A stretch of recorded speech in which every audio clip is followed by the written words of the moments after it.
Be A part first Urdu کی class میں آپ کا استقبال ہے۔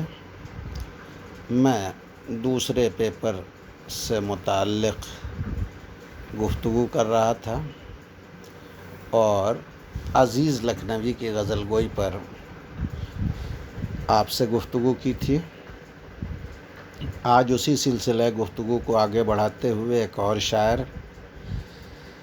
20ویں صدی کے ممتاز ترقی پسند شاعر فیض احمد فیض کی غزل گوئی پر آپ سے گفتگو کرنی ہے۔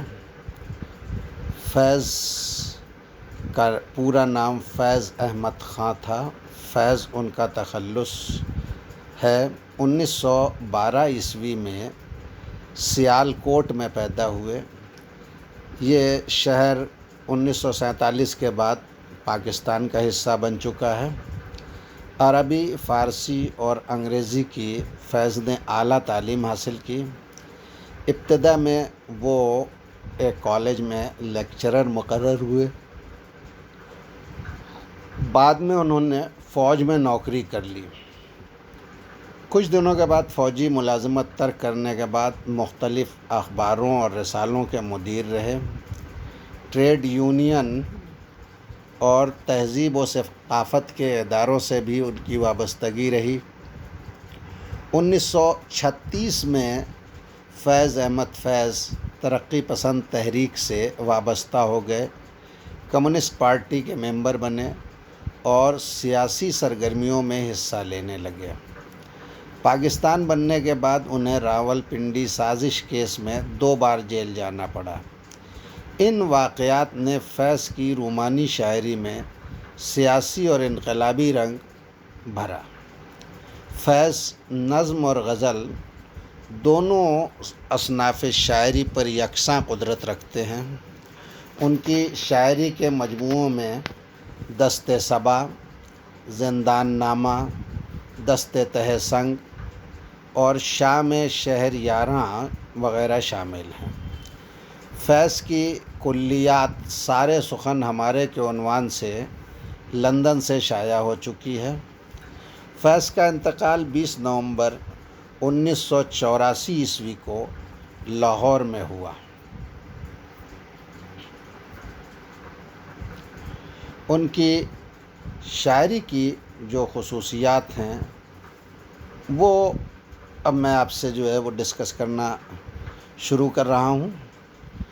فیض کی غزل گوئی کلاسیکی روایت کی پابندی سے شروع ہوتی ہے اور کلاسیکی روایت کی پابندی سے وہ آہستہ آہستہ رومانیت کی ڈگر تک پہنچتی ہے اور آگے چل کر اس رومانی شاعری میں سیاسی اشاریت پسندی اور انقلابی لے بھی شامل ہو جاتی ہے، جو ان کے حالات اور ترقی پسند تحریک سے وابستگی کا نتیجہ ہے۔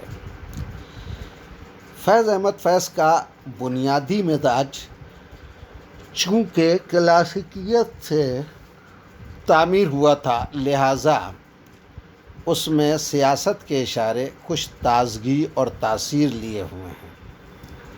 فیض اپنی نظموں میں جس طرح کے حیاتی اور اسلوبیاتی تجربے کرتے ہیں وہ غزل میں ان کے ہاں موجود نہیں ہیں۔ ظاہر سی بات ہے کہ فیض کی غزلیں آپ کے نصاب میں داخل ہیں، اس لیے میں فیض کی شاعری کی انہی خصوصیات سے سروکار رکھوں گا جو ان کی غزل کا احاطہ کرتی ہیں۔ ان کی غزل گوئی کی اہم خوبیوں میں ایک خوبی زبان و بیان ہے۔ فیض غالب کی زبان سے بے انتہا متاثر تھے۔ انہوں نے خوبصورت اور معنی خیز ترکیبوں سے اپنی غزل میں وقار پیدا کیا ہے۔ فیض کی غزلیہ لفظیات میں عشق، جنون، ہجر، وصال، دار و رسن، ساقی، گلشن، بہار اور واعظ جیسے پرانے الفاظ و علامات ہی شامل ہیں، لیکن انہوں نے انہی پرانے الفاظ و علامات میں سیاسی اشاریت کے ذریعے تازگی پیدا کی ہے۔ مثال کے لیے ان کا یہ شعر آپ دیکھیں: گلوں میں رنگ بھرے باد نو بہار چلے، چلے بھی آؤ کہ گلشن کا کاروبار چلے۔ یا ان کا یہ شعر دیکھیے: ہم سے کہتے ہیں چمن والے غریبان چمن، تم کوئی اچھا سا رکھ لو اپنے ویرانے کا نام۔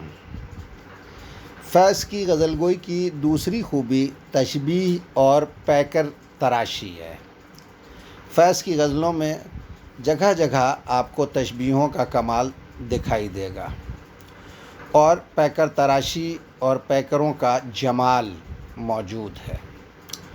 وہ شائستہ اور شگفتہ پیکروں کی تخلیق سے اپنے کلام میں تاثیر، معنویت اور لطف پیدا کرتے ہیں۔ 2-3 شعر مثال کے طور پر آپ دیکھیے: پھر نظر میں پھول مہکے، دل میں پھر شمعیں جلیں، پھر تصور نے لیا اس بزم میں جانے کا نام۔ جو رکے تو کوہ گراں تھے ہم، جو چلے تو جاں سے گزر گئے، رہے یار ہم نے قدم قدم تجھے یادگار بنا دیا۔ فیض کی غزل گوئی کی تیسری اہم خوبی صنعتوں کا استعمال ہے۔ فیض فکر اور تجربات کے شاعر تھے۔ انہوں نے صنعتوں کو اپنے اسلوب کا مرکز نہیں بنایا ہے، پھر بھی ان کے کلام میں صنعتوں کا استعمال عام ہے۔ ان کے کلام میں وہی صنعتیں ملتی ہیں جو فطری طور پر کلام میں آ جاتی ہیں۔ وہ صنعتوں کی تلاش و جستجو میں نہیں رہتے۔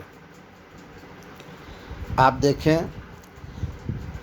رنگ پیراہن کا، خوشبو زلف لہرانے کا نام، موسم گل ہے تمہارے بام پر آنے کا نام۔ فیض ان کو ہے تقاضائے وفا ہم سے جنہیں، آشنا کے نام سے پیارا ہے بیگانے کا نام۔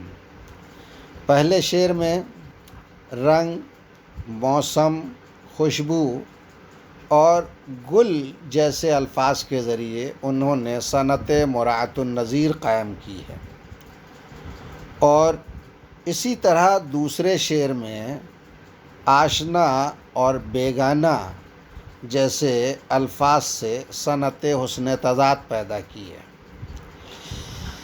فیض کی غزلوں کی چوتھی خوبی سیاسی موضوعات و مضامین ہیں۔ فیض اردو کے پہلے شاعر نہیں جنہوں نے غزل میں سیاسی معنی ادا کیے ہوں۔ فیض سے پہلے بھی بہت سے شعراء غزل میں سیاسی معنویت پیدا کر چکے ہیں، لیکن فیض ایسے پہلے شاعر ضرور ہیں جو ایک خاص نظریے کو اول سے آخر تک اپنانے میں کامیاب رہے ہیں، اور غزل کی تہ در تہ رمزیت میں اس نظریے کو سمونے کا خاموش کارنامہ انہوں نے انجام دیا ہے۔ پروفیسر گوپی چند نارنگ نے فیض کی بعض علامتوں کے معنوی ساختیوں کو اس طرح جو ہے وہ بیان کیا ہے: عاشق ان کے ہاں ایک انقلابی یا وطن پرست کی علامت کے طور پر استعمال ہوا ہے۔ جنون آزادی اور انقلاب کے جذبے کو ظاہر کرنے کے لیے آیا ہے۔ محبوب کا لفظ کمیونسٹ نظریہ وطن اور آزادی کے لیے استعمال ہوتا ہے۔ ہجر کمیونسٹ طریقۂ حکومت سے دوری کو ظاہر کرنے کے لیے جو ہے وہ آتا ہے۔ رقیب بورژوائی اور روایتی حکمراں افراد کے لیے استعمال ہوتا ہے۔ ان گوپی چند نارنگ کے بیان کردہ ان ساختیوں کو ذہن میں رکھتے ہوئے آپ فیض کی سیاسی موضوعات پر یہ اشعار دیکھیے۔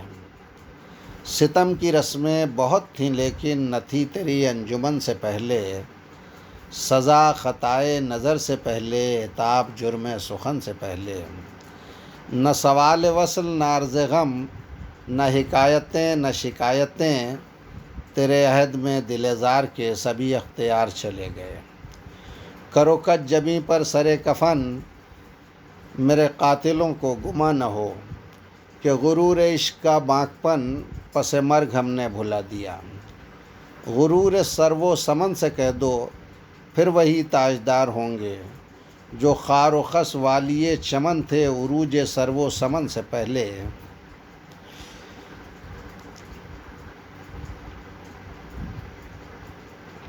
فیض کی شاعری کی ایک اور فیض کی غزل گوئی کی ایک اور اہم خوبی رومانیت ہے۔